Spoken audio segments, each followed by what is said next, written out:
one thing I told myself at an early age was if I feel uncomfortable, then I'm at the right place. Yeah, All right, something is happening here. spot I've on. got to just get comfortable.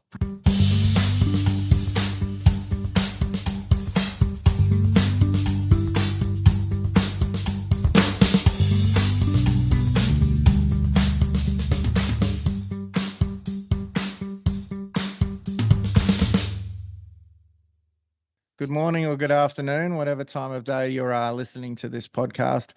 This is the Kyl Reber podcast, and this podcast is one of those ones that doesn't really have a formula. It doesn't have a demographic because everybody has a story. And as I'm starting to use the tag, I have a lot of famous friends that you may never know. But this podcast is aimed at getting inside people's heads and looking at the big picture, and what they may be on the surface may be very different to what's underneath. And there may be a lot of parts to these people that you may have known this person and now you can find out for the first time. So my next guest, I have not known for a great amount of time, but I'm getting to know him better as time goes on. And I'm finding he's an exceptionally interesting human. But I am probably going to learn more about him, and I've been on his podcast, so now I'm returning the favor, and he's coming on mine. So George Fourie, how are you, my friend? I'm doing great. Thanks, Kyle. Thanks for having me on. That intro was there's a lot of things there that you didn't tell me that I'm not prepared for, but it's well. As I said, we'll duck off on tangents as we go, and we'll do it as we see it coming. So for those who are new to this, there's 10 questions that George got a few days ago. Some of them he has to put a bit of thought into. Some of them he doesn't. Some of them I might prompt him. Some of them will duck off in tangents, and that's all part of the game. So the 10 questions start with number one, which sometimes turns into the longest question. Birth to now in 7 minutes. 3, 2, 1, go. All right, 7 minutes. All right. It's never 7 minutes, mate. Don't worry. It's like 30. All right. So born in South Africa. Great childhood, pretty much. What part of South Africa? Strand Somerset West, which will be about 20, 30 minutes from Cape Town if you look at it on a map. Home of the Great White is what it's called. False Bay. Well, if you look at the bay, that's what it's called. Played rugby. That's like compulsory in South Africa when you grow up. If I look at like significant things that I've really traveled back to and looked at where things happen in my life that steered me into different directions. My dad losing his job when we were 12. I remember us driving in a car and my mum telling us that our dad's just lost his job. We will be fine, which kind of was because he started doing maintenance work and so forth. And then he fell through a ceiling and broke his back. And that just took us on our family on like a interesting downward spiral for quite some time. It probably reinforced the thing that no one's out to get you, no one's out to help you, and you better make things on your own. So in country, I was always the kid with cash at school, but I also didn't sleep much because I worked like 3 jobs. How old were you when you got your first job? 12. Okay. I was at the super tube, like a slide. and then I started delivering newspapers during the day, but then I figured that daytime was taking away the surfing time, so I started doing it in the morning. So I'd get up 4 a.m. and do my paper rounds. So and then surfing took over rugby, or surfing and rugby at the same time? Surfing took over rugby. It was a bit of a war at school because when I reached high school, I was like, "Why aren't you playing rugby?" I said, "I want to surf," and so it didn't go down well. And then I played rugby, and then I broke my collarbone when I tackled someone, and that really pissed me off because I couldn't surf. And so that was kind of rugby out the window. So yeah, surfing, drums, that was my two passions. Okay. School in South Africa, we have an interpretation. So we're talking the 1980s? 1980s, I finished school 1995. So what was high school like in South Africa? Was there still that, like, again, we see what our interpretation is, but what was it like? Was there still that separation, or were you in an area that sort of acknowledged that there wasn't any, or what was that sort of like for you? To be honest, I grew up in that era that I was pretty much unaware of what it was. It was just, we were divided. Like, that is how it was. That was the way it is. Yeah. Like, I mean, you would walk on the beaches and it will say whites only. That's the thing. And then I heard of this Mandela guy that's coming out of prison. And I was like, who's he? And then the whole thing got explained. Well, this is wrong. And didn't really know it because it was just that, like, that's how it was, right? It's kind of strange because then you're like, oh, okay, hang on. But then there's still this confusion. And then that was the first time. That was probably like, we finished school at about 18, at about around 16, 17. That was the first time people of a different color that weren't white actually came to our school. Yeah. So it was in the middle of that real transition of when things started to change. Was it a big deal at the time? Was it a big deal for you, or was it just, oh, well, okay, that's what it is now? It was a big, like with all things politics, there's panic. There was weird things happening. People would knock on your door and say, hey, we just want to check your house out because we want to claim this as ours. When Nelson Mandela comes into, there was complete, I mean, like all politics, we can't go to politics, right? Because no. So yeah, there was a lot of that. And I mean, look, we've all got opinions. I feel it got better and it got worse in the, if we look at where things are at now. So, but the country's come a long way, and there's a lot more unity, and it's changed a lot. It's definitely changed a lot. It couldn't, I mean, like, again, not to get into politics, but it couldn't not change when all that was happening, wasn't it? I mean, for it not to change would have meant a lot of really bad repercussions. How did so high school finished? What happened then? So I hated school. I hated the rules. The amount of people that are doing these amazing things now that all tell me how much they hated school. Well, I just didn't fit in. I didn't fit in with just wasn't you. I didn't fit in with the thinking. I didn't. We coming from South Africa, there was a bit of a do as I say, not as I do philosophy throughout. Corporal punishment was the thing. I kind of preferred it because it meant I didn't have to sit in detention. Got it over and done with. Yeah, but I mean the rules, right? If my hair was touching my ears, fringe touching my forehead, that's like hair inspection failed, and I just didn't agree with it, and so I rebelled against this. I was going to say, did you just not do it just because you can? Kind of, probably that, right? And so it came to a point where they would have the hair inspections, and the woodwork teacher would say, all right, boys, look that way, George, get out. All in one sentence. I was like, what? And I'm standing there trying to hide, and it's not happening. So anyway, finished school, and I just needed to do nothing meant surf, play drums, and work in restaurants. And that was okay. And then my dad said, look, you better go and get your life into gear. I said, well, I want to do marketing. And they were like, well, everybody does marketing. Can't go do marketing. So why did that click with you? What was there something that Marketing. just when I really like doing this? Did you like talking to people or just that interaction, or what was it?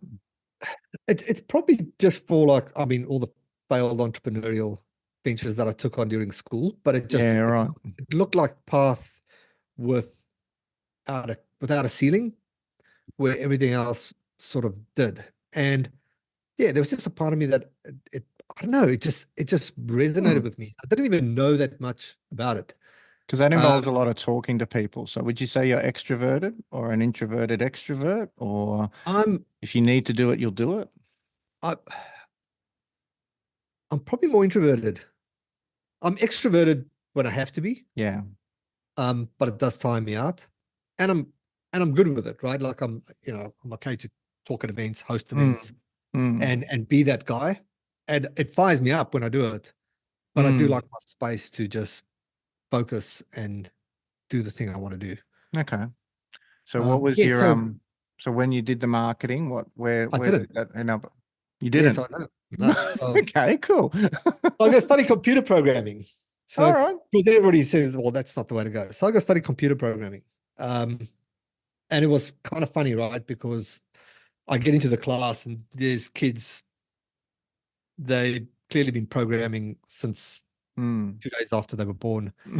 And I'm like, where do I put this thing on? Like literally, like. So this is late 90s? This is 97. Okay. 97. So that'd be still in the yeah, so that was when I was at university. So that's the era of floppy disks and these massive computer labs and these things that, you needed 2 people to carry. Yep. Yeah, so it took a while to get into that, but finally I did, and I enjoyed the technicality, the problem solving probably a lot. But 6 months in, I started selling computers to my classmates. So was it a don't ask me where I got this from situation, or? Well, no. It was all like we signed up for a supplier. Like me and a school buddy of mine, we found a supplier, and look, there was probably a bit of wangling of portraying we are way bigger than we are to get the account. But we got the account and we started, and so obviously I had a captive audience, and it was just, well, this is great. And then when I finished studying, I was like, well, I want to crack at this business. I'm going to open a business. So I was just over 20, opened a computer retail and support store. Okay. And my buddy and I went door knocking, like in the industrial area, and we just knocked door to door, hand out flyers that we printed out of our little inkjet, DeskJet, whatever printer. And we got a client. And we were like, yeah. So we set up, and I've got photos of this, but we emptied out their garage and we put like desks. And so we had this garage where we had this computer official business. Yeah, right. And then we got another client. And then all of a sudden, we got clients. And we became the talk of the town, like literally, because the guys that were deemed to be nothing, and I had the headmaster tell me that we will equate to nothing in life. Yeah. So it was kind of like and I guess, does that reinforce now, even, we won't jump too far ahead, but reinforce now, if you want something, you can't wait for it to come to you. You've got to make it happen. If you'd have sat in that garage and just waited for a client to come to you, it wouldn't have happened, would it? Exactly. Yeah. And so, because, I mean, actually we set up the office before, because that's what you do, right? You do the procrastination things. Oh yeah, you need the tidy desk. I'm just going to tidy my desk for the 14th time. I mean, how many business owners start a business and then spend like 6 months on their logo? Yeah, because everybody cares about that, right? So anyway, so we got going and we got good traction. And I mean, young to have all these business lessons, right? But we went all the way through to just before the year 2000, when Y2K, all the computers were going to crash. And I'd love to say it was that, but it was like me and my business partner having clashes and Mm. not understanding a lot of marketing and what we were doing. And sometimes he appeared a bit deceptive and people didn't like it, and so we had this clash of personalities starting to appear. And then we lost it all. Like we lost it. And I was crushed, shameful, embarrassed. Yeah. And I just looked at this mountain of debt that I had on my shoulders. And so I was like, all right, well, took a few months of, we'll try this and we'll try this. But I had this permanent knot in my stomach of, I've got all this debt. I don't know how I'm going to pay things. And so now I'm like, well, I've got to look for a job. I'm a little too dusty on the computer programming skills. That's not going to. So where do I find a job? So I start looking for jobs, and I can't get a job. So I finally get a job, commission only, selling timeshare. Oh God. Right. So this is the part of the story I don't tell often, because when I say that, people are like, oh, you're one of those guys, or you were. Well, I'm not. But so anyway, I get a job selling. So just to explain that entirely, vacation ownership, timeshare, like a holiday program, not the guy that phones you up and say, hey, you won this free thing, but actually, we sit at the desk, people come in and we've got to present this product to them, and they buy or they don't. So anyway, I have this job for 3 months, commission only, and I'm that bad that I get fired. But I'm like, yeah, so all right, this is going well. But I'm like, there's something here. And so I see this other company advertising, a timeshare-based company, and I walk into this office, and there's a guy. He's about a year older than me, and I'm just early 20s, right? A year older than me, flash suit, like Armani suit, watch, like really I mean, you could say the cringe salesman look, but he was like professional, right? Yeah.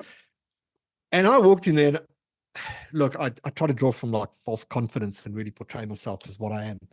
But this guy, Zane Ringquest, we're still friends on Facebook. He rips into me, right? He called, his BS meter was so dialed in, and he destroys me, right? And challenges me, like, why can you do this? Why, and I'm like, I can't remember what I said, but it was I remember walking out there shaking, and I walked to my car, and I was like, I don't know what just happened to me, but whatever happens is, I want to know what this guy knows about human psychology, understanding people, and being able to communicate. And the next day he called me, and he was like, yeah, you're hired. And yeah, and 2 weeks later I made my first sale, and then I was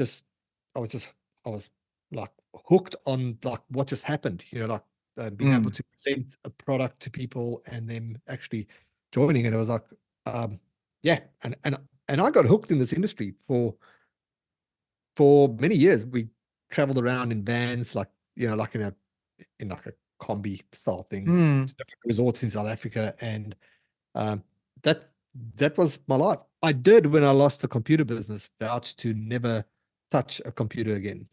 Like, that was out of my system. And anyway, life goes on. 7 years, 8 years. I move up to Johannesburg, and I break my neck in a car accident.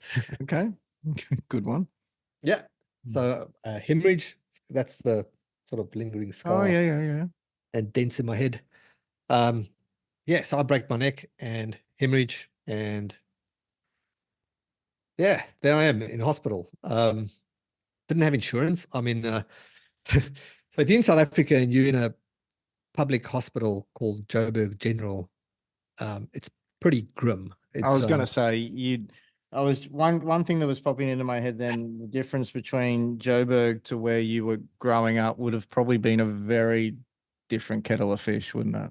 Well, look, if I landed up in a different hospital, but with no insurance, like, that's kind of where I landed up. And And I just watched these people, like, I've been here for 2 months, you know, like, because it looked like a, you know, no offense to anyone. It just, I felt like I was in a homeless ward, and people have been stuck in there for months, just not being taken care of. And so I had the head injury. So I went from ecstatic laughing comedian, probably when I was, you know, medicated, to neurotic, losing my temper, blowing up, and getting like rage, filled with rage. And I was trying to plan my way out, because I was like, well, nobody else is going to get, so I was interfering with the whole process. But anyway, 2 weeks in, this doctor walks in, and he's doing like his checkup, and goes through this paper, like, you know, goes through the sheet, and he laughs. And I said, why are you laughing? And he says, well, guys like you that come in here, we normally don't operate. I said, why? He says, because you're dead in 2 weeks. And he walks out. Thanks. And my laughter together with his just went to, like, I just went numb, like, yeah. All right. And if anyone's listening that's ever had like a near-death experience, but that was like probably like the wake-up call I needed. How old were you when this happened? 28. Okay. So that's like not getting old, but that's getting, you know, where maybe things should be happening, that you know, where society thinks things should be happening, and then they're not happening. Exactly. Yeah. But I'm doing all right. You know what I mean? But I'm also partying a lot. You know, so there's that aspect of life. And so I realized, well, I knew I've always wanted to leave South Africa, and like, life is short. I just experienced that. And so I got to get out of here. And so how do I get out of the country? Like, where do I go? How do I go? And so the one thing when you're in the timeshare industry is you can get a job anywhere in the world, pretty much, but it's risky, right? Yeah, of course. But you know, you got the skill to carry yourself through.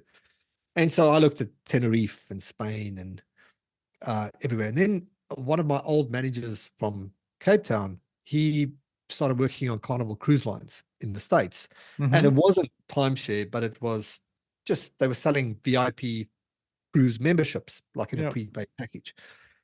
And I was like, well, this sounds interesting. And so I went down that track, applied, got the call from Arizona one night, and then, they accepted me. So I flew, got my ticket out. 2004, end of 2004. So to jump back a section there, so have you got siblings, brothers and sisters? Yeah. Parents, how were they about you wanting to leave the country? I think they were okay with it.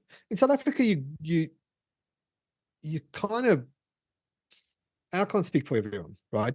But I know from where I'm at is you kind of knew from day one that you're either in a family with money, right? That was not us. You're either going to become a doctor or a lawyer or something, or accountant, something super educated. Yeah. There's this vast difference in pay brackets in South Africa. Okay. Where there's like there's like the middle, here it's more sort of middle class, upper class. I'm just saying class, I'm just talking about I know what you mean, yeah. In South Africa, there's this big gap. There's a massive gap. So yeah, and those guys are normally exceptionally wealthy. You're either that, or you run your own business, or you're in sales. Like, I'm generalizing, but that's, there's obviously, you can have sports careers, and but the way to the top is, it's a hard road.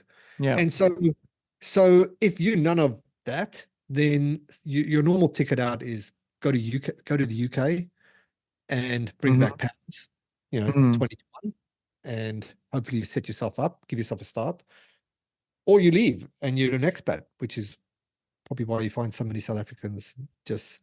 It is, everywhere. Yeah, you do see a lot of South Africans. Well, in Brisbane, you see a lot of South Africans. So you go back to it, you leave, jump on the cruise. So I'm based in New Orleans.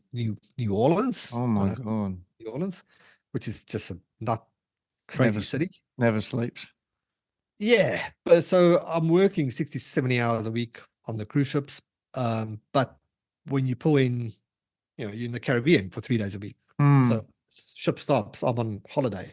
So Wednesday mornings we're in Jamaica, Thursdays we're in Cayman Islands, and Fridays we're in Cozumel, Mexico.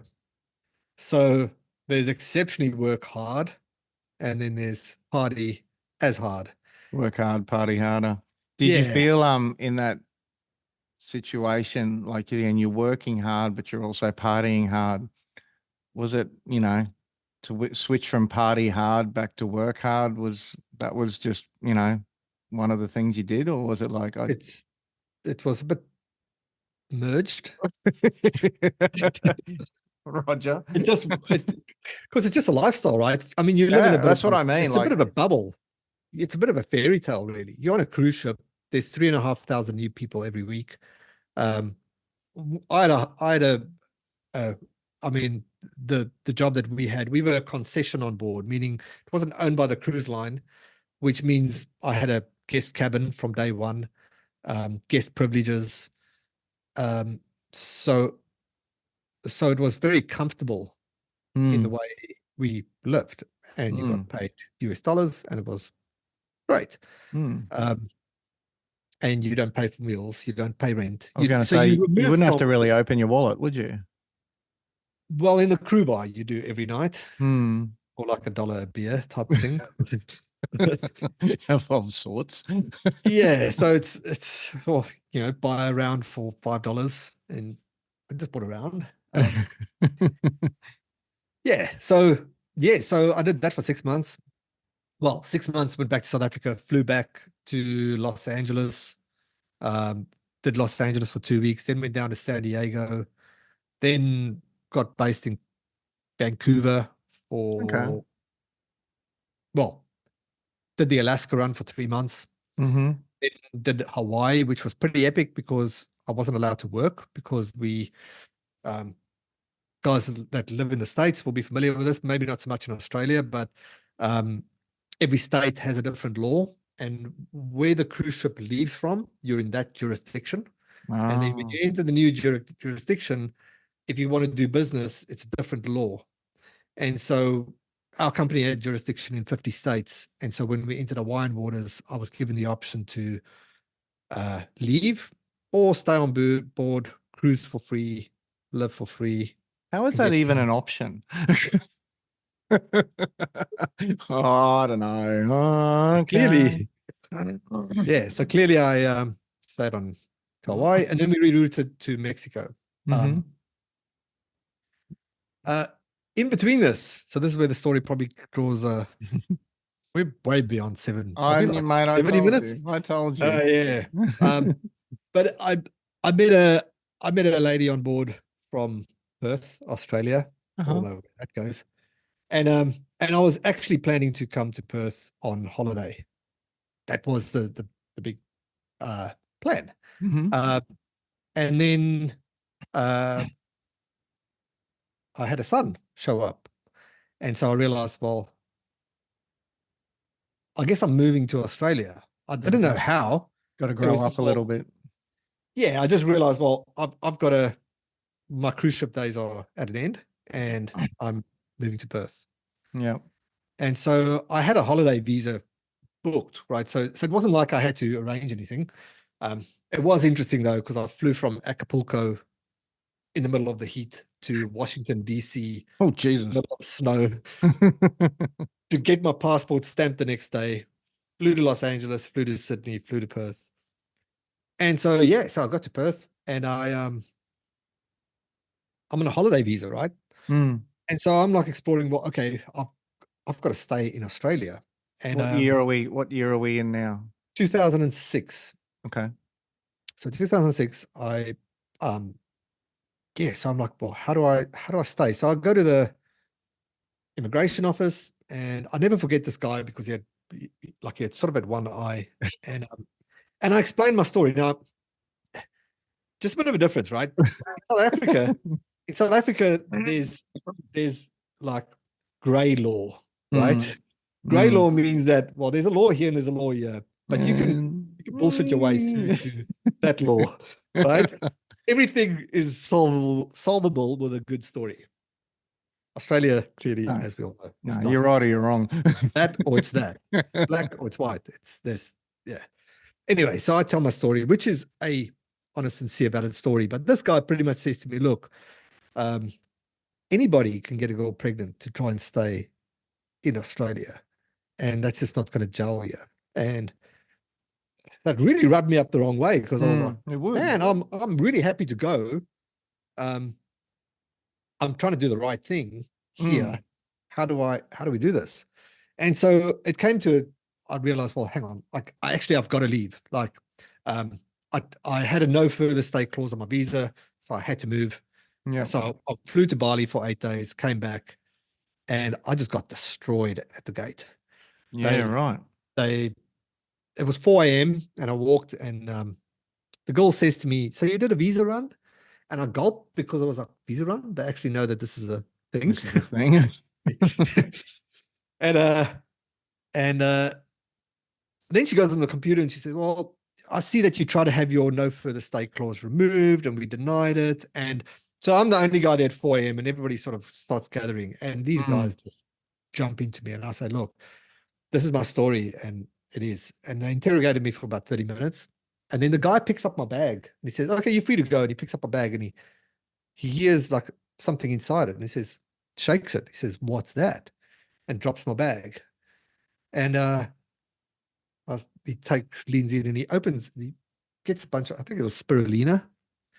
And he looks at me and he says, "What's in this?" And I'm like, "Spirulina." And he looked at me, and while he's looking at me, because he's trying to see if I've got a reaction, he opens the lid and he throws it all out on the counter. Messy spirulina, obviously. And said, "Okay, you're free to go." And that kind of rattled me. So I was like, holy crap. And then my son was born, and I had to do it again.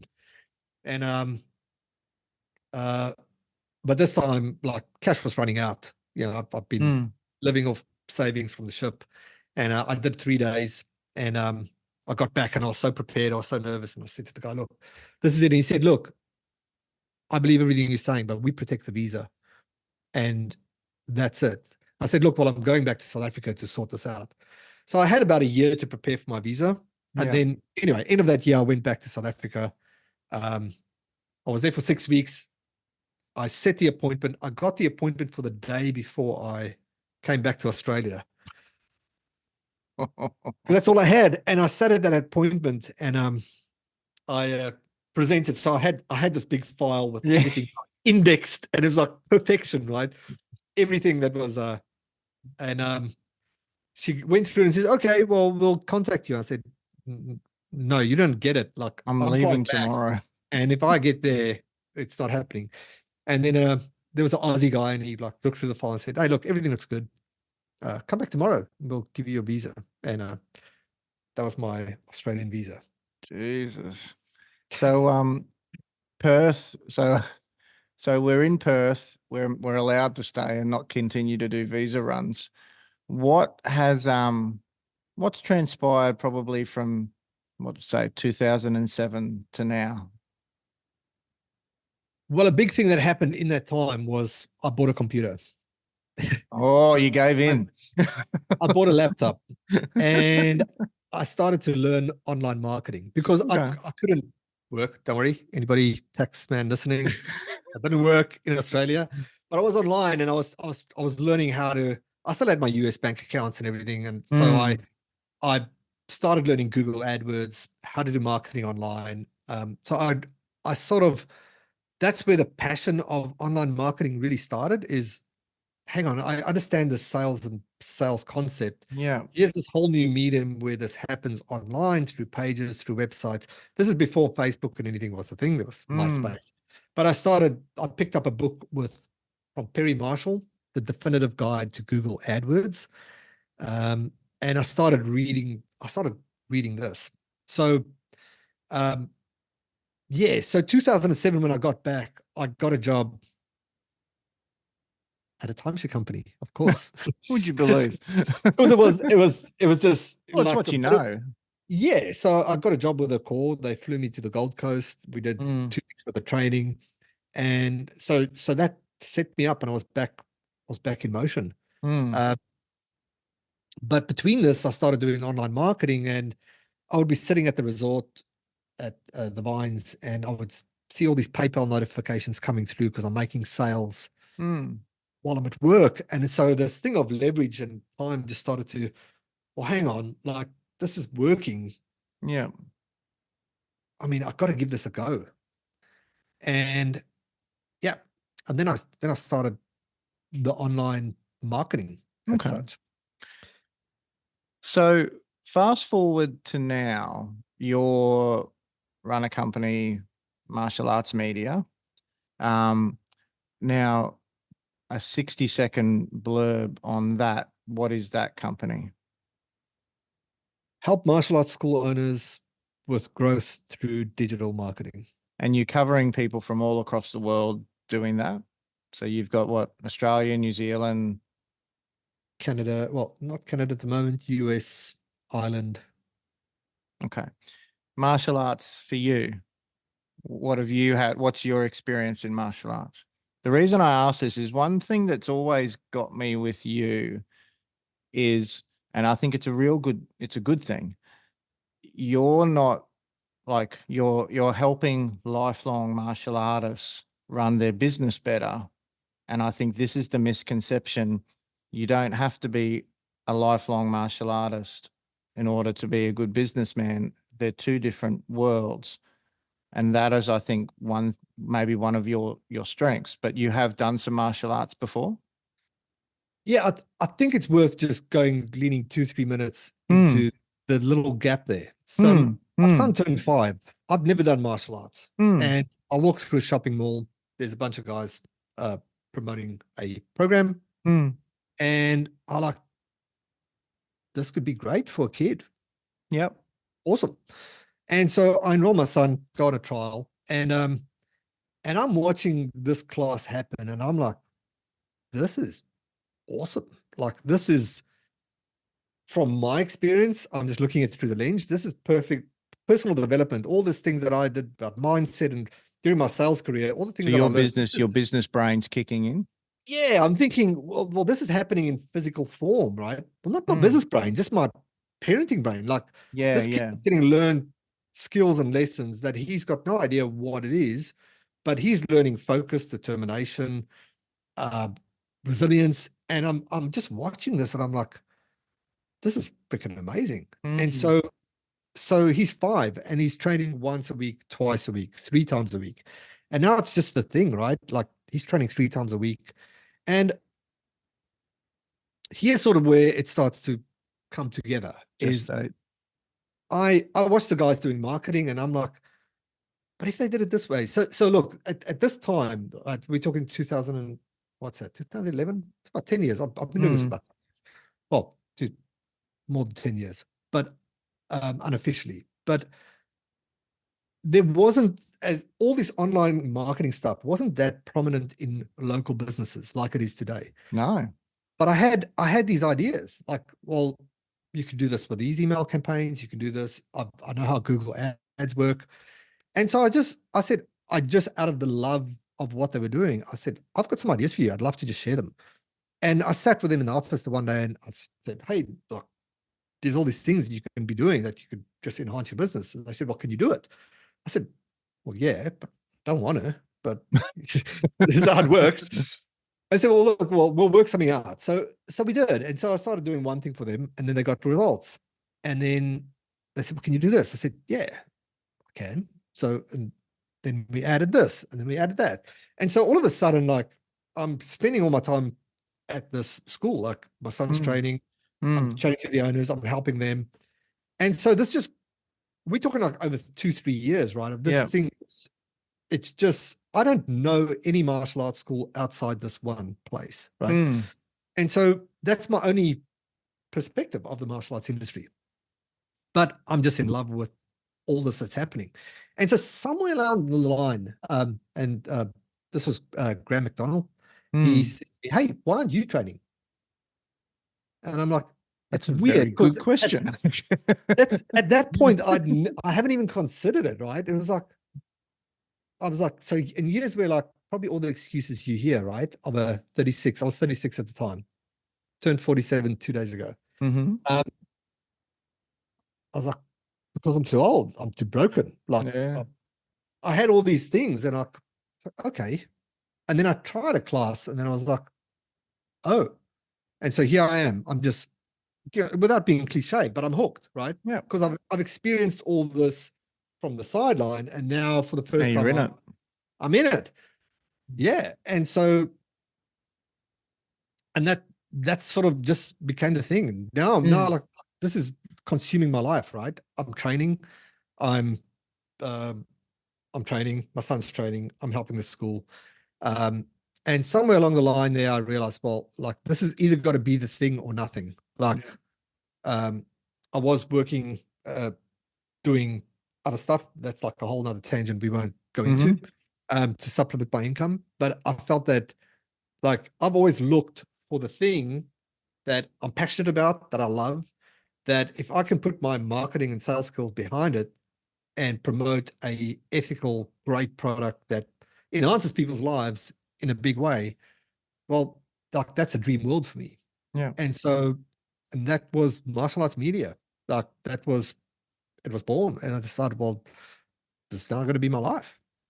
So when you realized that that was a thing that could be done, and then you probably went out to other schools and, you know, however that gestated and grew, was it, and I'm dissing my own kind here, was it alarming how, what's the word, archaic some of our clubs, well, some clubs were in their promotion, if they promoted at all, just to see what they weren't doing more than what they were? Yeah, well, all hats off to Phil Britton and Graham McDonald. Like what I didn't realize is they were just at another level at that time. Like they had built a business foundation that was like exceptional, like way above the average school. 100%. And so that was my perception of this is how the industry is, which I did learn later that there's a lot of guys that are way more sort of up and coming and working towards that. You know, like my coach spoke about it the other day. It's like how the typical, like he was talking about a yoga instructor, how a typical yoga school is born, but it's the same as the martial arts, right? Is you start training, you fall in love, then you maybe teach a few classes, and then you think, well, I'm going to open my own school. I And could so, do this. so it starts as it's a hobby that turns into a business. So whether you had the business mind, some did, or some, you know, evolved that over time. But it's something that you sort of fall into. So yeah. So with that, there's obviously a lot sometimes missing in the business side that that comes afterwards as such. And this is the thing, like I said, and it's always a hurdle, even in like just the management of clubs and that sort of thing, and businesses. Just because you're the highest rank or you've been there the longest, it doesn't necessarily mean you A, know what everything you're doing, and B, you might be the best fit for the job. So was that a bit interesting? Sometimes these people, I'm not being resistant, but you going in going, hey, look, I've been doing martial arts for a blip on the radar, but I reckon you could run your business better if you did this, this, and this. Yeah, look, there's it never hit me until it did. And it's funny, it's normally someone else that does coaching that would say, but you're not a martial arts school owner. How can you help martial arts school owners? And I'm like, well, nobody's asked me how to run a better class yet. So that's the thing. And that's your niche, is you're not doing necessarily this is how you teach a kick better or a choke better or whatever. You're doing, this is how you get more students. This might be how you work with your staff better. This might be how you promote better, run your ads better. That's your thing, isn't it?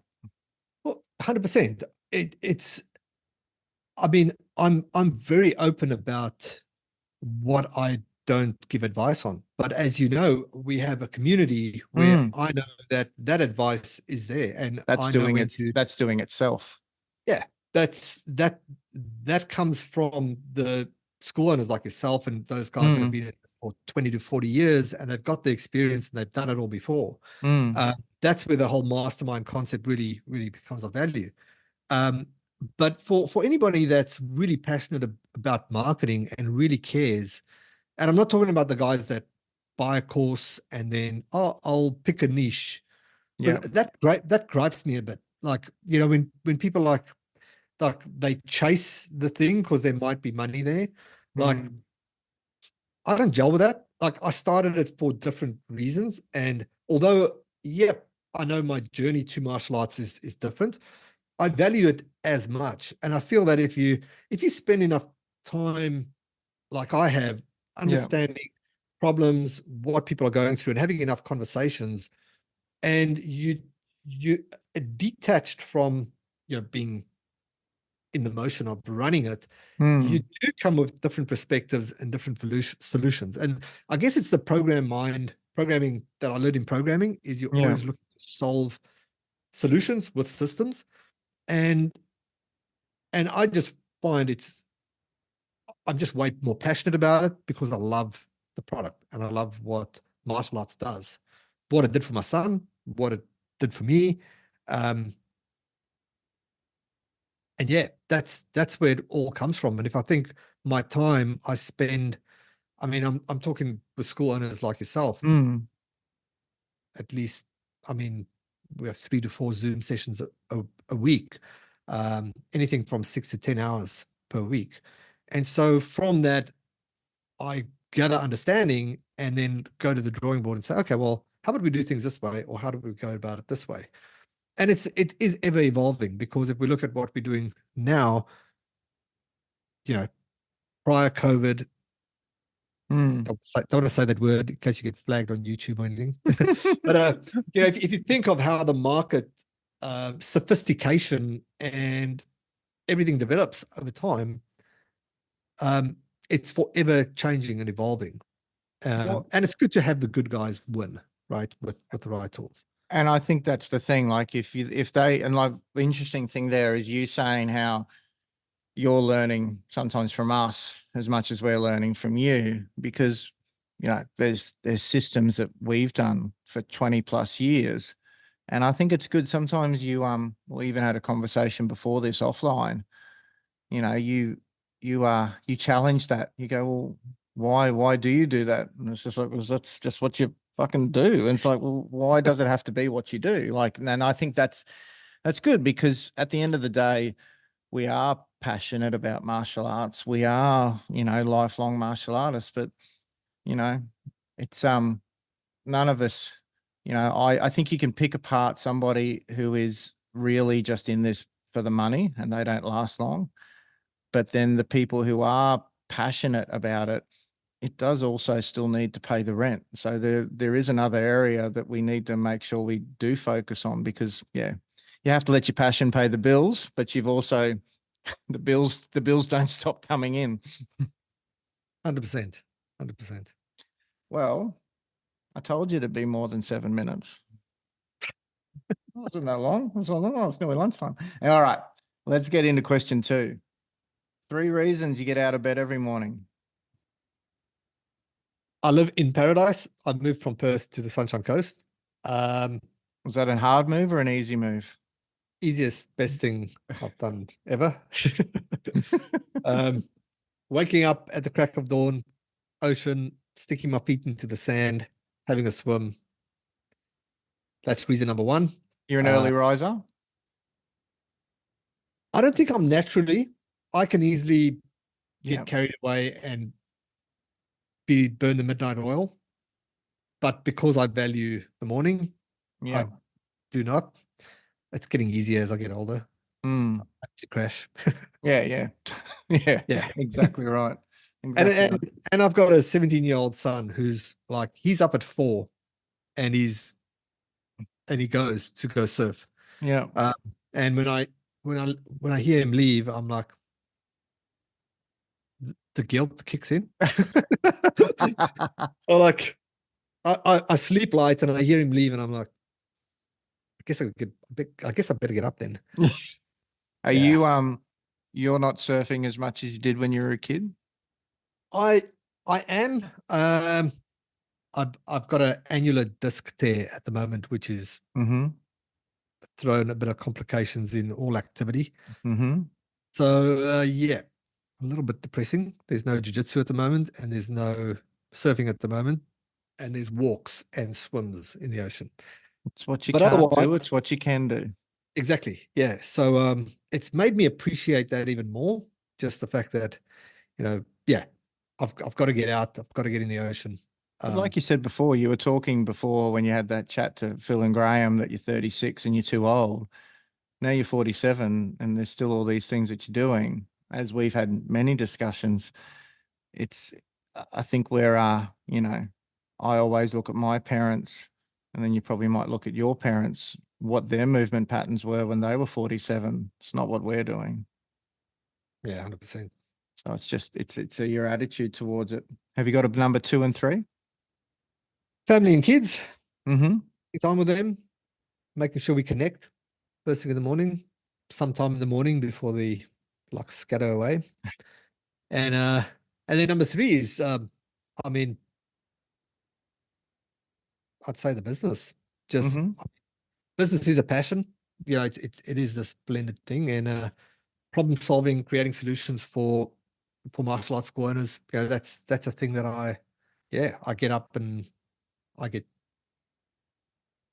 When spend you say it's a passion, I mean, clearly you're deriving income from it, but what's made it a passion? Like what defines it as a passion for you over this is just a means to an end?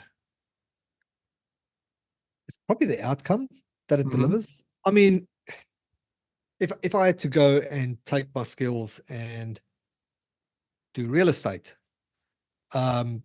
at the sheer numbers of what the return on investment would be, it's the same skills applied to a different problem with a slight different funnel and a different application to it. Yeah. But it's the same principles really applied. So if it was a money thing, that'd be easy, right? Because you take the thing elsewhere.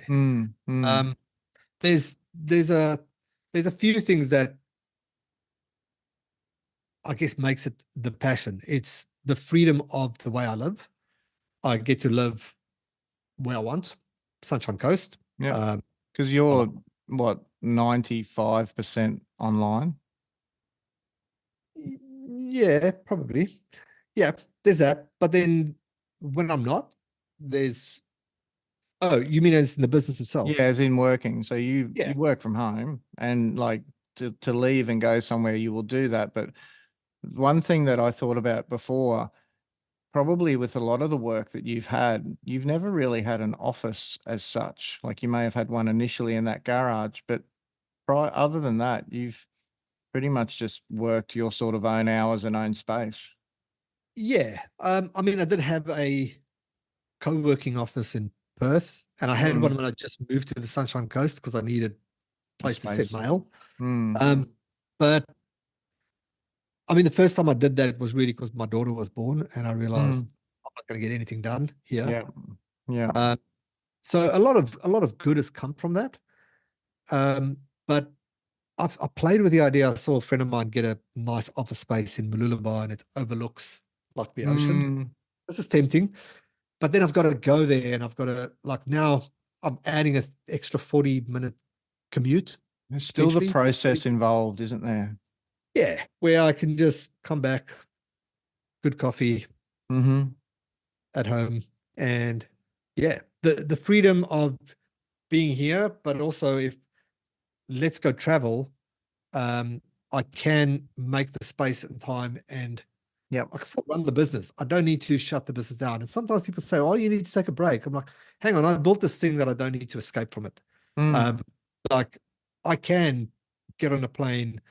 I'll probably do it over the weekend so that I don't disrupt my calls, but I can change countries like within a week and continue the business and everything will be good. And the people that say that, they don't really understand that maybe they've just never been exposed to it like us, that in order to get to where we are or where we want to be, there's that element of, 7 odd days a week. And, we may be, I had this last year overseas. I was like overseas doing Zoom calls. I did one with you. And then we did, I did a couple of other, stuff going on. People going, why are you doing that? And I said, well, I do an hour Zoom call and the other 23 hours I'm in Thailand enjoying myself. I think that's a fair trade-off. 100%. And being able to do it more frequently than anyone else. Look, there's obviously some nice aspects in having a job that when it comes 5 o'clock, you can completely switch off. But I just don't think I'm ever been wired. No, I don't think some of us are built for that. Yeah. I think that's just all of us that are entrepreneurs, right? You know that you can't really turn it off. No, I don't think it's ever off. You're in the shower thinking about something, you're walking, down the street, you're driving the car, like, there's always something in your mind. 100%. All right, my friend. Number 3, 2 guilty pleasures that you have. Coffee, Mm-hmm. How many a day? 3. I could turn it down. Go to mix? Go to mix. Oh, now you're asking. I don't know. I have a flat white. Yeah, so just a flat white. I buy beans where I've got a nice coffee machine below. So if I drink a good coffee somewhere, I'll buy the beans. Okay. Yep. So you're a grind the beans like full blown in the house. You're not just Yep. to stick a pot in and push a button. You're that guy. Grind the beans. Okay. Yep. Okay. Do the thing. Really bad latte art, but do you find that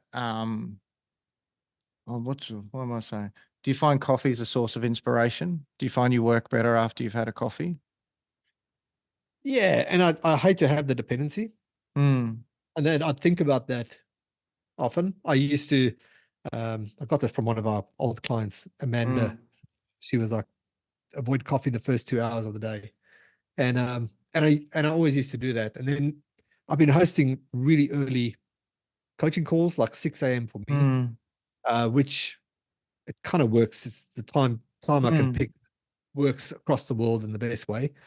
And I do find it throws me a bit off. If I start having coffee too early, it probably messes with the adrenals a bit. So yeah, I enjoy it, but I am conscious of the stimulation. It's whatever works. You got a second one? Probably can't call it guilty, but surfing is, that surfing and jiu-jitsu probably tied. It's just both are non-existent as we speak, which So again, a guy who's had exposure to many different martial arts schools, different styles. What has jiu-jitsu got for you? Not to say it's better than any other, but what has it got that's kind of clicked with you? So what's interesting is when I did karate, I started doing Muay Thai, and I loved it. I loved Sendokai and I loved karate, and Muay Thai. And it was always lingering to me the fact that I've had this hemorrhage. And so I went to go see a neurosurgeon. I guess you'd never got to see doctors, right? You should just avoid them because they always tell you. But he had one of this take his glasses moment off and said, look, dude, you can't get punched in the head. Like the chances of you injuring yourself in a really bad way it's not on. So I didn't like that, obviously. So I kept training and like I spoke to the guys and like, okay, when we spar, just don't hit me in the head. But then guys will say, well, hit me in the head because this is weird. And so now it became really weird. Like I'm punching guys in the head and no one's punching me. And so I just felt like I was doing half-assing it. And so I thought I would try jiu-jitsu. And so I kind of hated it. I was like, man, I don't know what's going on here. It's Um, incredibly, it's like, and this is the thing, like our demographic is older here in our mornings, for example. For an older male who hasn't had that sort of exposure, and like you played rugby and that sort of thing, but to have another guy on top of you and you just can't get them off, or like there's just that feeling of just hopeless. I call it the two H's, helpless and humiliated. Like it's Yeah. incredibly confronting. Yeah. Oh, yeah. Um, Probably even harder if you come from that rugby. And I'm probably, look, I'm not a big guy, but I'm not a small guy either. And if guys Mm, are like 20 kilos less, there's still this aspect of, well, can I out muscle? mm. And when all that fails in jiu-jitsu, that's double confronting probably. I've got nothing. Yeah, yeah. All right. So look, it was probably part of that as well, but just I guess just not understanding what was going on. And so it Mm, took me 3 months of really training and forcing myself to do it, because I was like, mm. I love martial arts. I know I can't do that. I'm gonna have to do this. Yeah. And then slowly I got hooked. For me again, I've referred to problem solving a lot, Mm. That's what programming. And I jujitsu don't know is. if, yeah, and I don't know if maybe it appeals to that analytical brain of Mm. having to solve problems and like that challenge. And also, I guess it's this unreachable goal. Like it's just never done. No, You never feel good at it. I mean, do you feel good? I know you're good, but I think there does it is a, change? no, it doesn't. I think there is a constant from someone who's been doing jiu-jitsu in particular for 22, 23 years, I think. There is never like you can, the whole hammer and the nail thing, which can be quite cliche, I think. But yeah, there are days where you just go, I'm killing it. And then literally within 24 hours, you come and you go, what? I suck. And I think that's the thing, the beauty of, jiu-jitsu and martial arts in general. There is just never a point where like, you know, uh, that phrase where it ends up.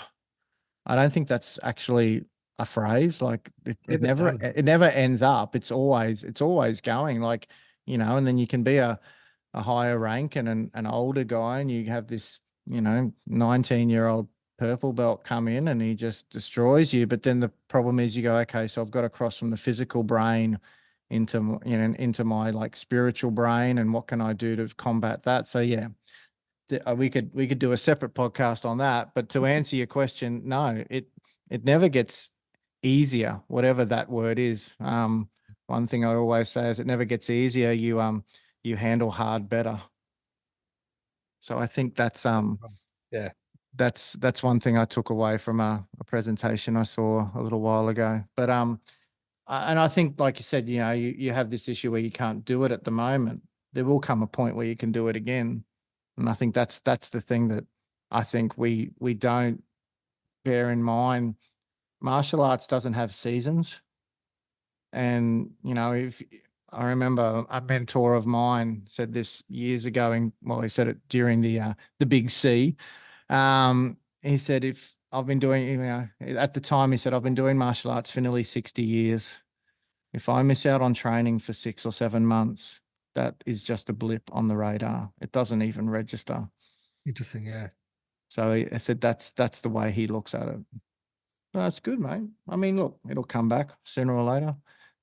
The surfing side of things, is that just a little, because surfing is a one-man sport, I guess you'd say. Is that just your little time alone in the wilderness too?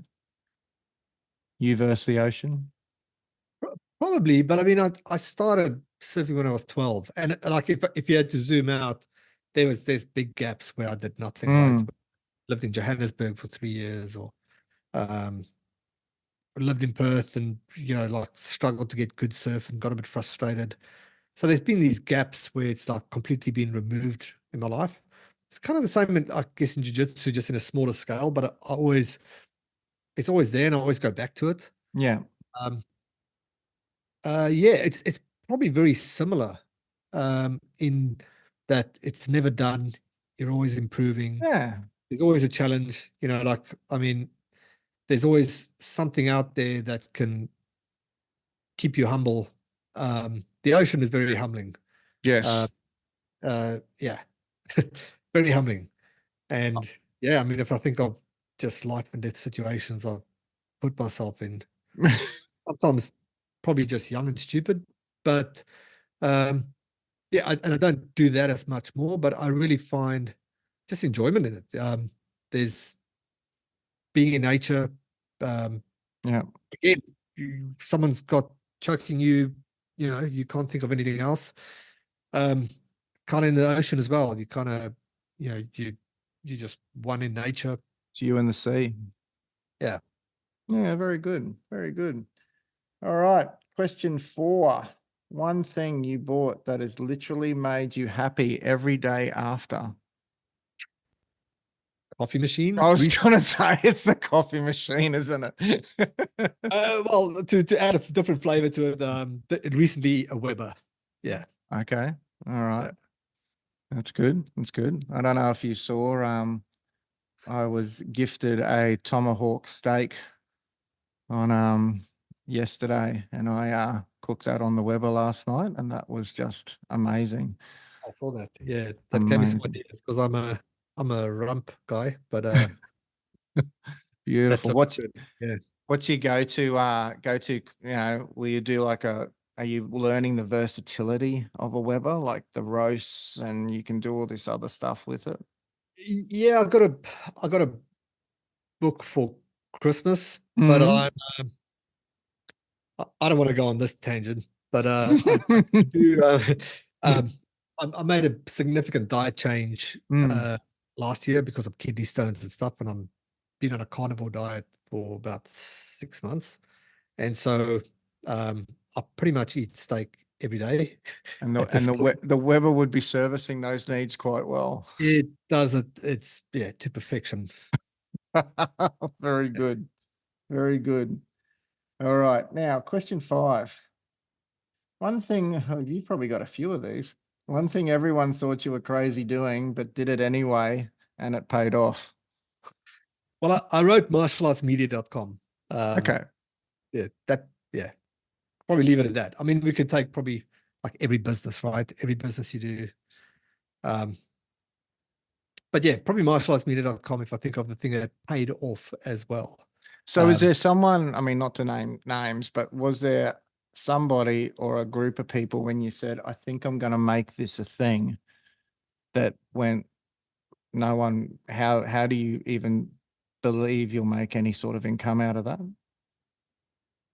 Yeah. I mean, like a lot from within the industry, which was surprising. Mm, Got a lot of slack within the industry, which was confronting in itself at times because the path that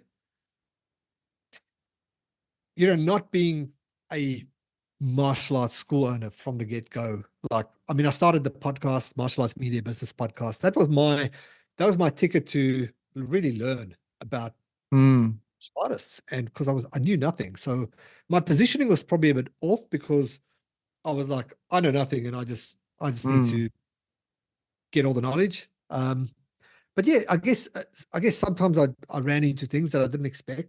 And Do that, you, that was would you get a bit of that? And we've touched on this earlier, but did you get a bit of that? What would you know kind of thing, like that sort of resistance? um it's funny when I get it because I got it recently, and it's a guy that's just started coaching, and it's always funny that when people start in the business of coaching, that's their differentiation point is, can I Yeah. pull everybody else down, Yeah. and so that makes me a prime target. I get it. Um, so yeah, I do get a bit of that, and I should Mm, probably play them this podcast if that's the mm, case, because they'll maybe I haven't been that upfront with my story, because sometimes I do have to tell people that I'm not a school owner and they're like surprised. So there is that. Um, but yeah, I mean, as I explained, yep, I'm going to get backlash. I'm probably going to get backlash. We're always going to get backlash, right? Oh, haters are going to hate. Yeah, And that's the thing, like, I think, but the group that you have created, from everything I see, they seem to be a group of people that, I mean, you're always going to get people that are resistant to change. And like you said, the longer someone's been in the industry, probably the more resistant to change. But, well, from my experience, I'm very clear that there are things that I don't know. Like, I'm not going to ask you to jump on the mats and teach a Muay Thai class of 30 people, but I will ask you, because I don't know it, how do I run this better? How do I do this better? It's the same old thing. Like, if you want to, if you don't know your way around cars, you take your car to a mechanic to fix it. You don't open the bonnet and go, I reckon I can fucking do this. Like, that's probably, and sometimes for people, that's very hard for them to make that admission and let that go. yeah. I think it could be a lot of it is caused by me and marketing too. It's really easy for somebody to go into my podcast and, let's say, see 5 videos where I talk about marketing and business, and that is a teach. That is where I am actually teaching something. Where that could be perceived that that's always how the conversation evolves. Like, I'm the guru that knows everything, that's always saying. But in actual fact, when I deal with school owners, I think it's a lot less of me and more of them. It's more of understanding, and it's not a top-down sort of command and conquer way of coaching. It's more of understanding and being able to help people go from get out of their own way is a lot. It's funny that a lot of people see me as the guy that does the marketing, like, and I help school owners with marketing. But if I think of the thing that makes the biggest impact, is the thing of self-worth and pricing. Yeah.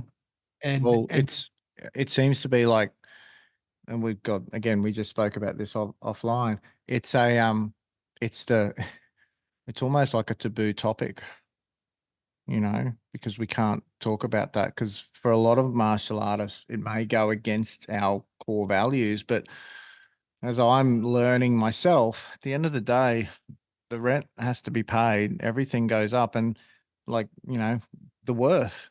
yeah. You talk about someone that's been in another field for 30 plus years, they would be on this level here, yet for whatever reason, we so often undersell ourselves. Yeah, Kevin Blundell says it best. Like, it's okay to be in the part-time hall and teach and do it for charity and do all that. But the minute you charge $1, you've got an obligation to fulfill a service. Yeah.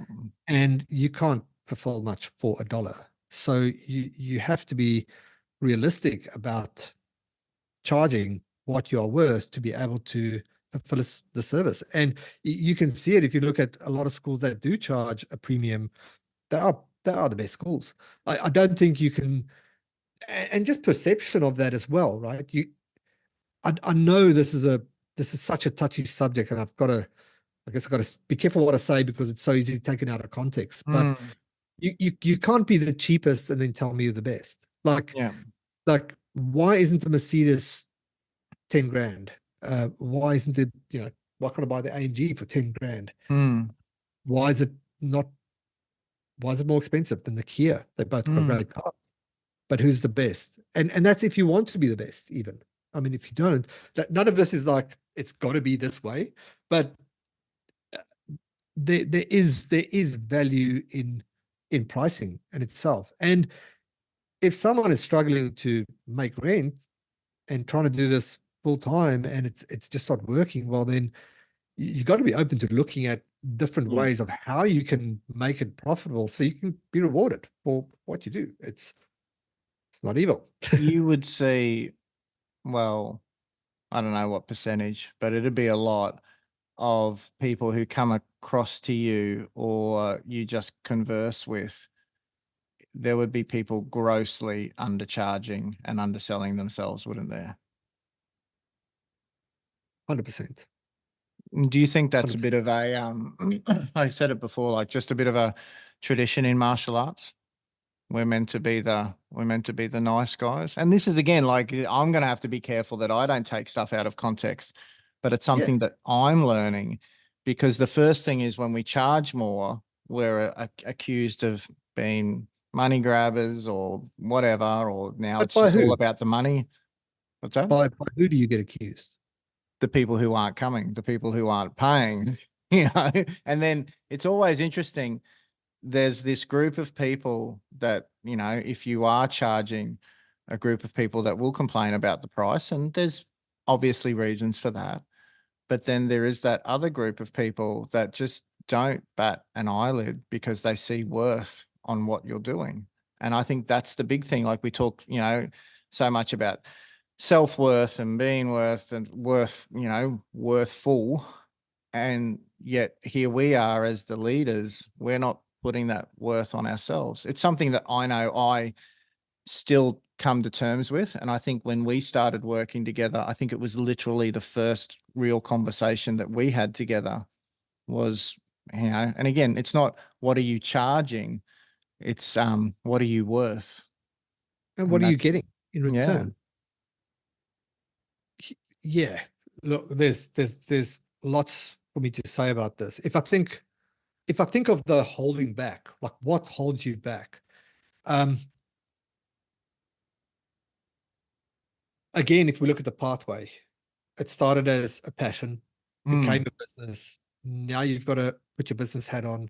Now you've got to charge. Some people have like beliefs from back in the day that's carried over about money. Money's bad. Money doesn't grow on trees.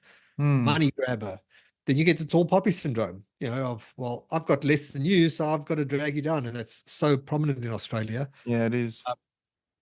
So you've got that. And then let's say your leaders, your instructor is, you know, has, you know, did it for love or passion and never built a business. And now you're exceeding him in student numbers and wealth.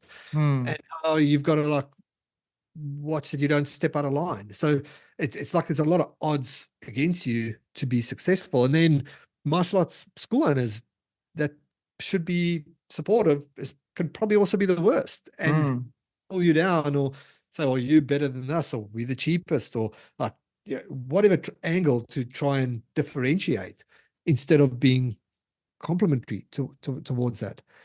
Crazy, isn't it? Just because of the amount of experience, you know, you would see like Kevin Blundell you were talking about before, the amount of years and time that has gone into that. And again, you'll pay, I don't know, for a tennis lesson or a horse riding lesson or whatever, or a surfing lesson. And quite often they can be more expensive. And that's not to say that they're not worth as much as what we do, but you sort of go, well, they charge that and people don't blink an eyelid, yet I'm deliberating over putting my price up $5. You know, yet you'll go across the road here and buy a coffee for $6, you know. So for anyone that struggles with that, you just got to get clear on your reason why you're charging that or why it needs to go up. You're doing X, Y, Z, and this is why we're going up with this. That's a good place to start. What is your reason why? And you got to get comfortable with that. I kind of always feel, and maybe this is, you know, because of that history in the timeshare industry, you know, where this things like this was built into your head, that it's never about the money. And it's always said it's about the money, but it always comes down to the value. It really comes down to the value. And we used to see that in you know, with what we used to do, that people will find money if they see that they've got a, you know, like a struggling marriage and they know that this is going to force them to take vacation time and spend together as a family. People They'll find it. money. They'll find it. If you want it to work, it'll work. Exactly. And now when we look at something like martial arts, the thing that you've always got to look at is, well, what phone do they have? If they've got one of these iPhones, what are they paying per month for that? Do they need it? Probably not. What else are they spending on that Yep. they don't need? That's irrational spending. So if the need was bigger and it was that important to them to do this martial arts training, would they find the money? Is it really that expensive Yeah. that it's out of reach? Now, I'm not saying obviously everybody doesn't have the same situation, right? But if you can present it in that way and people know the value in it, then would they sacrifice something? Is there something that they can sacrifice to make it happen? And I'm not saying overcharge. I'm just saying charge your worth. There's a big difference. I think there's a massive difference, and I think it's a thing we get. Well, look, I get it mixed up, like, because I'm the guy that, regardless of how much I've done, I'm still like, and I'm like, I remember recently I had a conversation with someone about this, and they said, "Are you justifying it to them, or are you justifying it to yourself?" And I said, "Oh, it's definitely the second one. It's definitely the second one." All right. 4 things you cannot live without: animate or inanimate. Coffee machine. Coffee machine, the ocean. The Audible app does me good on my phone. What are you listening to at the moment? Scientific advertising. Oh, Jesus. That's a lot of big words. I've gone back into a big mission of digging up all my old marketing books. And so I'm in just getting into the fundamentals of copywriting again. And okay. The thing now you're a guy who gets the most he can out of a day.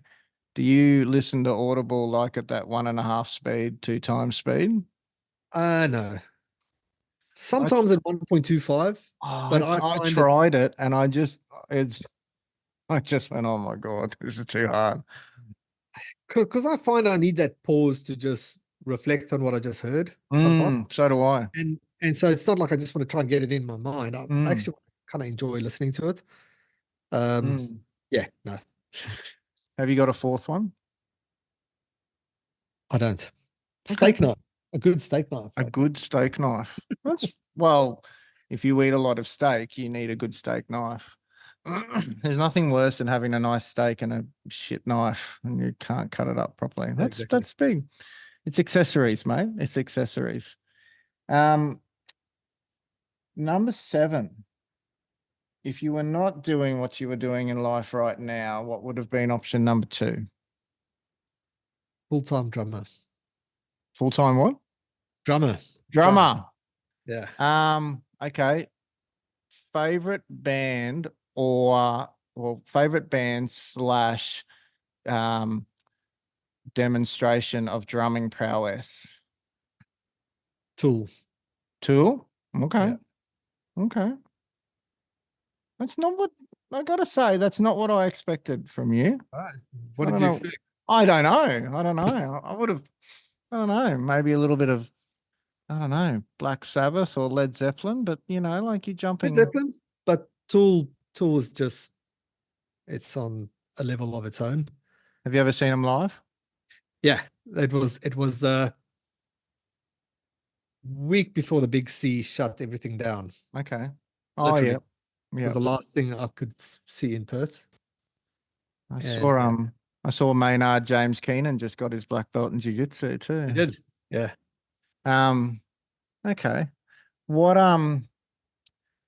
when you say full-time drummer, was the concept of joining a band ever there, or did you just play them loud in your bedroom and drive your parents nuts? Both. I played in a few bands with my school buddies. Yeah. We were pretty good. We got number 10 on the local charts. Okay. National South African charts. Once. A win's a win. A band called Ordeal. Oh, that sounds deep. That sounds pretty deep. It was. I had a guitarist, vocalist John, sounded like Scott Whelan Oh, from yeah, Stone Temple Pilots. Pilots, and our guitarist could play every Metallica solo backwards, like Kirk Hammett, crazy. And yeah, it was fun days. Okay. Yeah, I really tried to venture into that career. Like I played drums every day, every night, Mm, bands, and it was just after I'd lost my business, there was just too much on my back to even think yeah. that I'm gonna take this on as financially viable. Do you have Uh, a kit now? Do you have a kit now that you muck around on? I've got a electronic Yep. Roland ED8 that I still, yeah, that's You in the stick the lounge. headphones on and just look like an idiot. Yeah. That's pretty much it. Rock star with the music playing. Yeah. Depending on how bad I'm playing in the day, depends on how loud the music Is actually. there a song that you will play to on drums that just lights your fire? Oh, there's lots. I mean, there's lots. There's a lot of Pearl Jam, Mm-hmm. Yorkies, Queens of the Stone Age. You're really showing your 90s grunge Yeah. It's all flavor of that. there. It's all of those. All of Okay. those. Um, all louder stuff. Mm-hmm. Yeah, Okay. mainly Chili Peppers, funk, Yep. rock, Jane's Addiction. Wow. Yeah, Now, see, this is a side of George I just didn't see. It's interesting. We yeah, share a lot of music tastes. Very yeah. good. Very good. Um, Question number 8. Well, I think we've kind of answered this, but let's give it a crack. One time you have backed yourself when everything was saying to just give up. Yeah, it was martial arts media. I guess if I had to give it more context, was there was a stage where I had parted ways with like the the school that where I trained at, and I was sort of in this middle where like there was no clients. Yeah. Like I had the podcast running, and I was like, that was probably the one time I felt like, man, am I like, is this happening? Am I being a fraud to myself? Because it's like I don't even have a client base where I'm actually doing this at this. I mean, we're talking about a month where that happened. Yeah. And then flew to Sydney, and I met up with a bunch of other school owners, and it recalibrated and got momentum again. But that was an interesting time because it was, well, really looking yourself in the mirror and like, am I Mm. not am I nothing here? I'm providing absolute no value Do to you this. find, I mean, like, so you work with, like, not to get back to that pricing discussion and your worth, but do you find that's one thing you see in a lot of school owners when you start working with them? There's this, and I mean, I could say I'm in this bracket, that level of, I don't know, vulnerability. Like we have this persona, but inside we're like, fuck, I just don't like, I just don't know if I can do this. Like, I just don't know if I've got what it takes to actually do this. Yeah, like one of my coaches once said this. I guess what's easy to do, right, is you hang on to the old George or the old Kyle too long. Mm, There's growth, and then like with all growth, there's always just it's imposter syndrome, right? You yep. like you're 100%. at a comfort zone. Like I mean, everything happens in breaking out of the comfort zone. Like you're in the comfort zone, and every time there's growth, it means that you're in a new comfort zone, and now that means there's discomfort, and you know humans will fight like hell to stay in their comfort zone, Mm, and have that little voice telling you got to get back, you're out of line, you don't belong here, and so you've always got to. It like one thing I told myself at an early age was if I feel uncomfortable, then I'm at the right place. yeah, All right, something is happening here. spot I've on. got to just get comfortable. I've got to do it. Yeah. And I think that's something that, oh God, we could have a full conversation about that. You know, it's, back to that handle hard better, but just what, we need to make uncomfortable, comfortable, and just pushing ourselves through. And again, you'd see a lot of change in people that come on board with you, as from what they were when they started to what they're doing now. Like, and that would be very rewarding too. Yeah, 100%. It's very rewarding. If I look at some clients where they started and where they were at, some starting out, some like lifelong martial artists, and just that different perspective, different take on marketing. It always starts with marketing, but marketing creates problems that need solving. That always leads to conversions, sales, and then obviously got retention. Like retention is the biggest thing, but to get that front end right and really challenge beliefs and charge the worth, keep doing that. There's a lot of depth and work to be done there, and it's not. I know marketers love to make it all sound easy.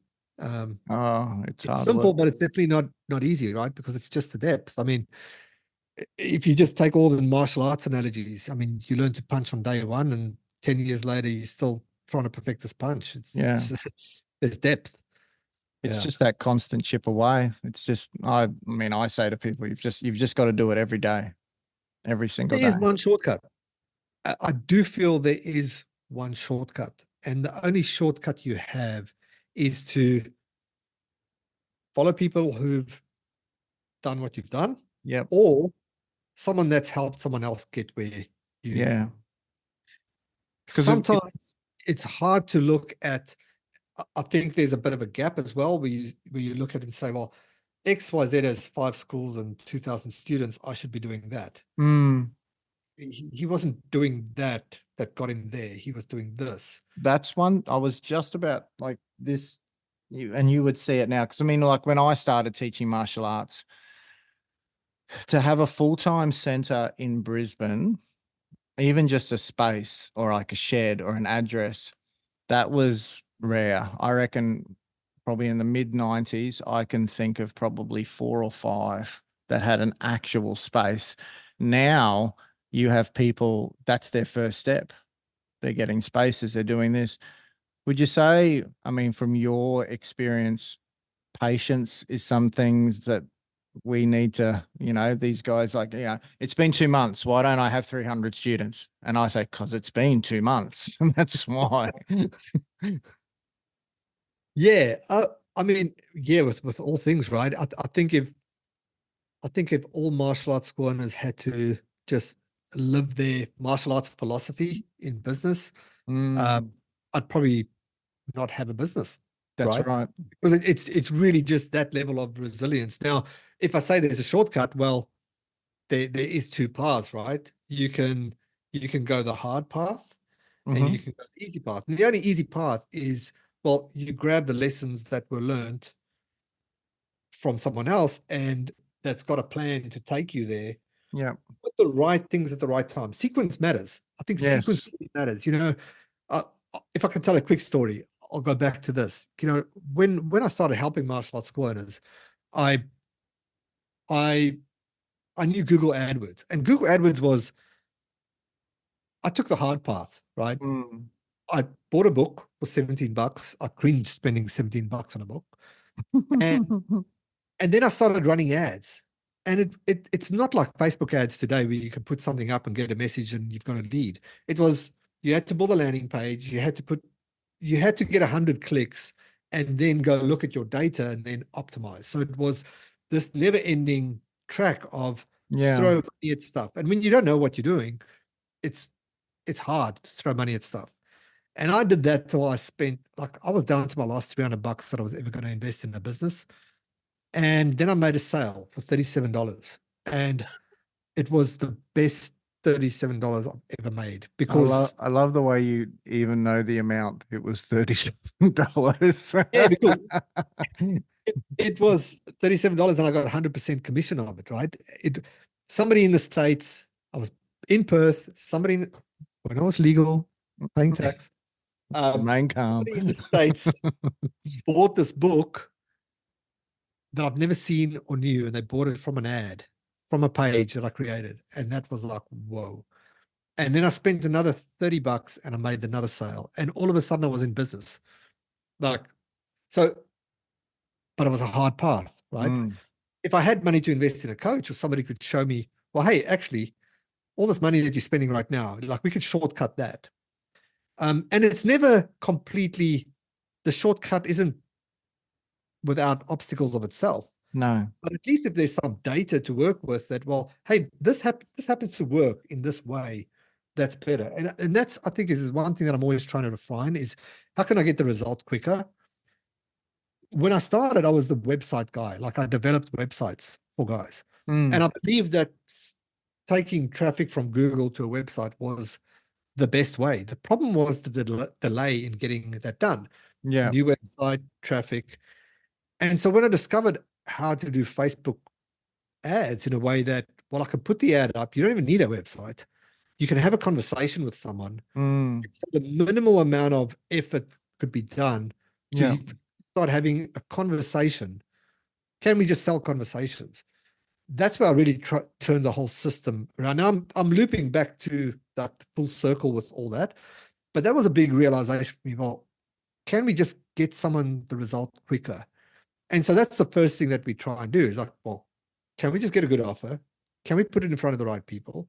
And can we do the simplest way of following up? Forget everything else. Remove all the bullshit. Yeah. Forget what every other, and sometimes marketers say, oh, you need a website, you need this and this. Well, yeah, you do later, but get your message right.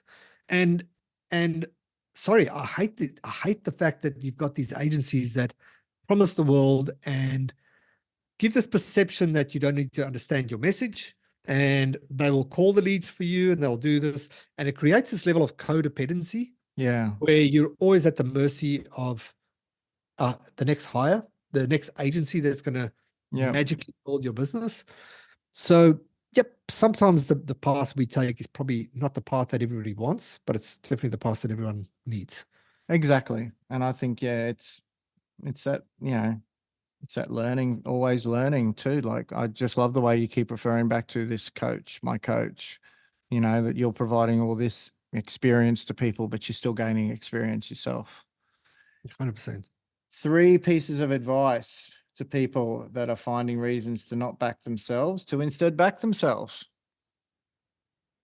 Number 1, read Man's Search for Meaning by Viktor Frankl.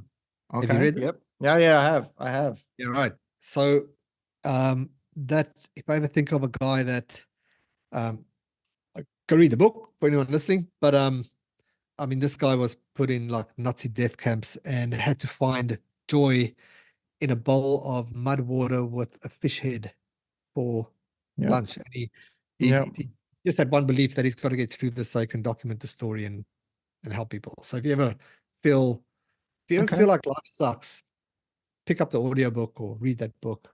Very good. Very good recommendation there. I'm proud of you. Number 2, if you've lost hope, take focus away from yourself and just go and help someone else. Okay. Forget about you and find someone else that you can help. And number 3, there's a lesson in everything. So in hindsight, if you're dealing with something right now, there's a lesson that's going to come up like in the near future, 6 months down the line or a year, you're going to say, okay, that's why that happened.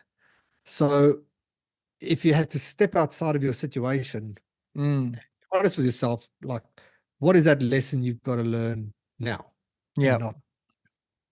And I guess going back to those things, like you said about helping somebody, I read it somewhere, like, the amount of endorphin or dopamine release you receive from just being kind to someone is a real natural high, and it just puts things back into perspective, doesn't it? 100%. Okay. Very good. Well, number 10, a quote to live by. Right. I don't have many quotes, but I've got one, and I'll have to give it some context. Quote is, do the work once. Okay. Context is, it's easy to have a system or have a thing and you keep doing the work, doing the same thing. Yeah. Whereas if you had to step back, zoom out, build the framework, build a system, kind of have no work without the framework. Like, have the framework, have the like process, then do the work, because Yeah. then the work.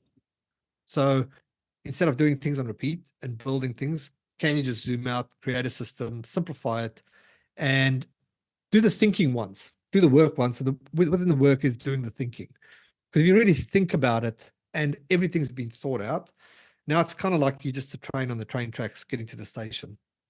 Do you find now, because again, you are so into, IT and all that, do you find that's hard? That might be hard for people to do now, because as soon as they try and physically get into something means they got to put all that other stuff and distractions out, do you find that that might be harder to do than maybe ever before? With distractions? Yeah. Yeah, 100%. It's 100%. like you'll be right into something trying to really, and again, like we were talking about something earlier that I got to put together. And then it's like you get a Facebook message, or you get or the email chimes, and all right, so you got to try and shut all that down. But yeah, there's just, have you said that the way that, what am I trying to say? If we just lock down and do something, like I said, it's done. We've only got to do it the once, I guess, and what goes with that is like, can you build an asset? Like process and standard operating procedure, SOP, like that's an asset. If you can document something, get it out of your head the way you want it, it's never going to be perfect. Like, I mean, that's why I love Google Docs, because it just ever evolves. But the quicker you can get it out of your mind and then add the nuances to it, it makes it simple for you and for you to take a step back out of your business, because people are doing it. It also takes the blame away from people, because it's always the procedure's fault and not the human. Yeah. I mean, it could be the human's fault too, right? If they don't apply it. But the first thing that, when things go wrong with things that we do, I'm like, where's that in the SOP? It's not, okay, can you add it in? Great. It is, okay, well, why was it skipped? So it just adds that level of responsibility to, the process got to live outside a human. Exactly. Because if that human goes, and that's the human that has the knowledge and the expertise to do it. Yeah. So I'm just big on, especially because I guess maybe it's a little different, because I've always been online and I've never had anybody in my office, and I've always hired people in different countries online. So just tightening up those systems and making sure everything is a safe place to live, everything's got a process and a way that it's run. It's definitely something that I know I got to work on, because there's so much up here that is not here. But we'll get better at that as we go. Well, that was a good chat. Great. Awesome. Yeah, I think, as I said, like we said at the start, there will be people listening to this that know you in one plane, but now there's all these other things, and I think that's the interesting thing. Like, there's so many different sides to us, and just because, it's that thing, like, just because we do a job doesn't mean that we are that job. There's so many other moving parts. But Georgia, thank you very much for your time. Thank you. I know you're very busy. I know you have probably a few more hours of online stuff to do today. But I really appreciate your time, mate, and thank you for everything you're doing for the martial arts community. Oh, thank you, Carl. It's been a pleasure. So that is another episode done. If you like what we do and you'd like to listen to more, you can go to listen to us on Spotify. We have our YouTube channel. George, we'll have all George's contacts up on this podcast if you'd like to get in touch with George personally and chat to him more about stuff and things. But give us a like, a share, a follow, and that'll be it. George, thank you, my friend. Thank you. It's lunchtime where we are, and we will see you guys later. Bye-bye.